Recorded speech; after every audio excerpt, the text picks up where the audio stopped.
There was a miller who left no more estate to the 3 sons he had than his mill, his ass, and his cat. The partition was soon made. Neither the scrivener nor attorney was sent for. They would soon have eaten up all the poor patrimony. The eldest had the mill, the second the ass, and the youngest nothing but the cat. The poor young fellow was quite comfortless at having so poor a lot. "My brothers," said he, "may get their living handsomely enough by joining their stocks together, but for my part, when I've eaten up my cat and made a muff of his skin, I must die of hunger." The cat, who heard all this, but made as if he had not, said to him with a grave and serious air, "Do not thus afflict thyself, my good master. You have nothing else to do but give me a bag and get a pair of boots made for me, that I may scamper through the dirt and the brambles, and you shall see that you have not so bad a portion of me as you imagine." The cat's master did not build very much upon what he said. He had, however, often seen him play many a great cunning tricks to catch rats and mice, as when he used to hang by the heels, or hide himself in the meal and make as if he were dead, so that he did not altogether despair of his affording him some help in this miserable condition. When the cat had what he asked for, he booted himself very gallantly, and, putting his bag around his neck, he held the strings of it in his 2 forepaws, and went into a warren where was great abundance of rabbits. He put bran and sow thistle into his bag, and stretching out at length, as if he had been dead, he waited for some young rabbits, not yet acquainted with the deceits of the world, to come and rummage his bag for what he had put into it. Scarce was he lain down, but he had what he wanted. A rash and foolish young rabbit jumped into his bag, and Monsieur Puss, immediately drawing close the strings, took and killed him without pity. Proud of his prey, he went with it to the palace, and asked to speak with his majesty. He was shown upstairs into the king's apartment, and, making a low reverence, said to him, "I have brought you, sir, a rabbit of the warren, which my noble lord the master of Carabas," for that was the title which Puss was pleased to give his master, "had commanded me to present to your majesty from him." "Tell thy master," said the king, "that I thank him, and that he does me a great deal of pleasure."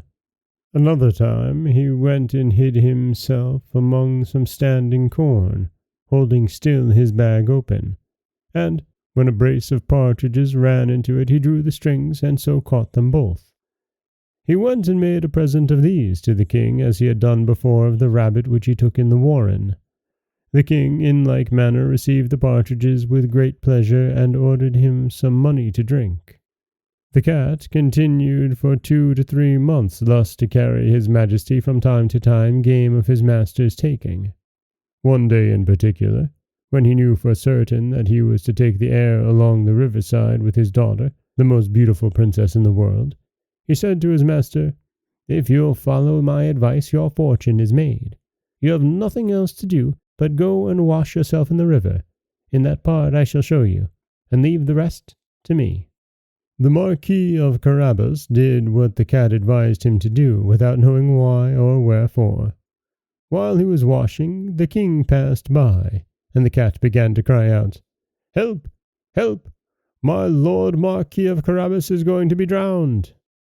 At this noise the king put his head out of the coach window, and finding it was the cat who had so often brought him such good game, he commanded his guards to run immediately to the assistance of his lordship the Marquis of Carabas. While they were drawing the poor Marquis out of the river, the cat came up to the coach and told the king that, while his master was washing, there came by some rogues who went off with his clothes, though he had cried out, "Thieves! Thieves!" several times as loud as he could. The cunning cat had hidden the clothes under a great stone. The king immediately commanded the officers of his wardrobe to run and fetch one of his best suits for the Lord Marquis of Carabas.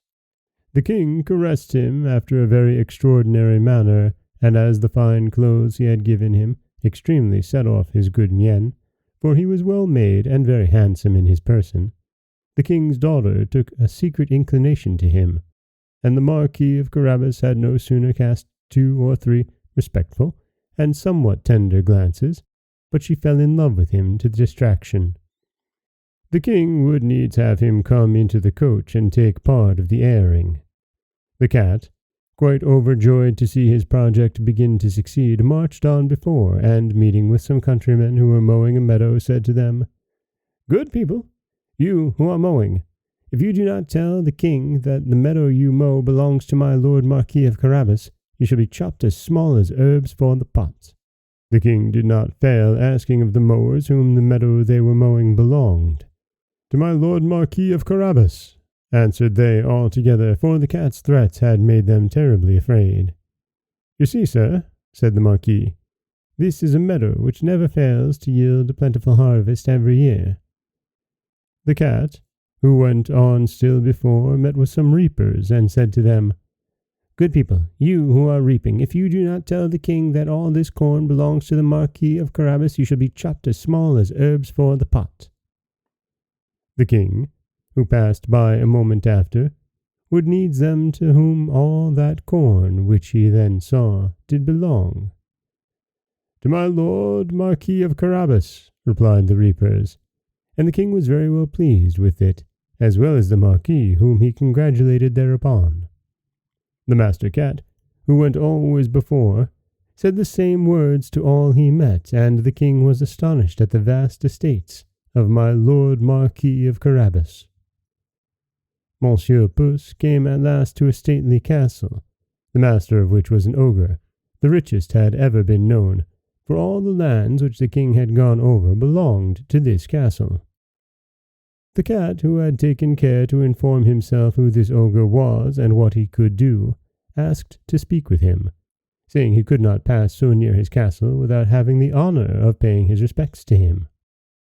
The ogre received him as civilly as an ogre could do, and made him sit down. "I have been assured," said the cat, "that you have the gift of being able to change yourself into all sorts of creatures you have a mind to. You can, for example, transform yourself into a lion or an elephant and the like."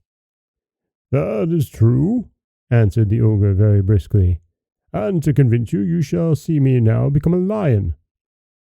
Puss was so sadly terrified at the sight of a lion so near him that he immediately got into the gutter, not without abundance of trouble and danger because of his boots, which were of no use at all to him in walking upon the tiles. A little while after, when Puss saw that the ogre had resumed his natural form, he came down and owned he had been very much frightened.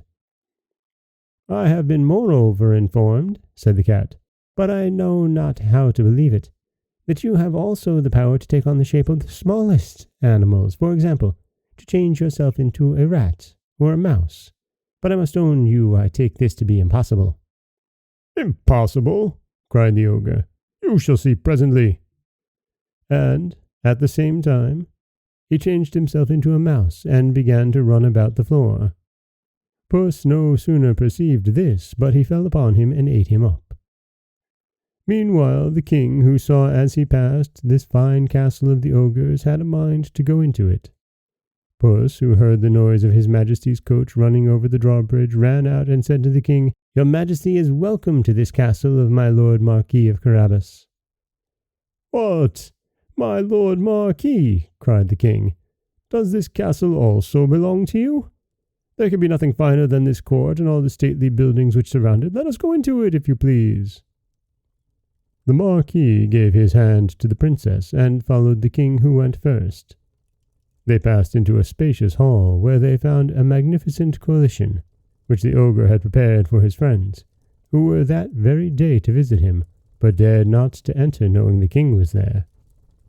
His majesty was perfectly charmed with all the good qualities of my lord Marquis of Carabas, as was his daughter, who had fallen violently in love with him, and, seeing the vast estate he possessed, said to him, after having drunk 5 or 6 glasses, "It will be owing to yourself only, my lord Marquis, if you are not my son-in-law." The Marquis, making several low bows, accepted the honor which his majesty conferred upon him, and forthwith, that very same day, married the princess. Puss became a great lord, and never ran after mice any more, but only for his diversion.